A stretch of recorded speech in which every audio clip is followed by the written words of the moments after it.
Naglabas siya ng napakalaking kawali na may kumukulong mantika. Tapos pinito yung malaking pakwan. Siguro piprito niya para huminog yung pakwan. Tingnan mo, naging dilaw yung kulay ng pakwan. Siguro may hinog yan at magiging smooth and sweet. Yung sweetness, napaka-high level, di ba? Lahat ng flavor dahil sa papiprito na sasarap lalo at hihinog siya parang fresh galing sa puno. Pagkatapos niya lagyan ng harina, binalatan niya. Okay.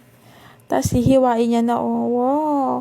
Ano kaya nangyari doon sa pagprito niya? Ano kayang epekto nun sa prutas, diba? Tapos siniwa niya, tapos inilagay niya sa malaking lalagyan. Tapos ito yung natira, yung parang green part. Anong gagawin niya? Oh, iginiling niya, shinorkat niya na. Tapos, dudurugin niya ulit sa pinaka-pinong-pino. Ayan. Ang mixture yan. Isda siguro. Tapos, lagay niya na ng cornstarch. Tapos, ng patis, oyster sauce. Oyster sauce ulit. Tapos, siguro seasoning yun, pampalasa. Parang sa atin, magic sarap, diba? Ayan, hinalo-halo niya. Tapos, lagay niya ng itlog. Yung itlog niya ngayon, single lang. Hindi na siya couple. Hindi na couple yung kanyang itlog. Naubusan na siguro siya ng stock sa bahay nila. Kasi ba naman, araw-araw ba naman nagluluto? Para sa content. Ano yan? Tela? Balat na ano yan? Oh, embutido pala gagawin niya. Kaya, langgunisa. Tapos ito naman, nilagay niya sa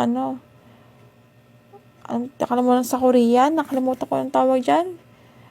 Parang toyo lasa niya eh. Ayan, nagpo-promote ulit siya ng pampaganda niya. Ayan, facelift siya. Para sa kanyang beauty product. Diba? Sana may seasoning, may beauty product pa nagpapaano sa kanya. Diba? Napakalupit niya. Diba? Sana all naman. Sana all.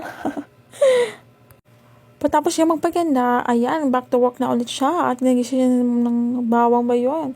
Tapos ng mga chili powder, tapos sinalo niya bawang siguro, bawang nga. Garlic sauce, okay.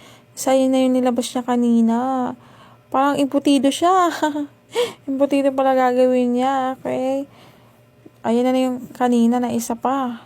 Na walang pambalot. Tapos, ito yung pinakauna-una niya. Parang dessert niya, okay. Giniling niya yung watermelon. Diba? May repolyo pa siya. Healthy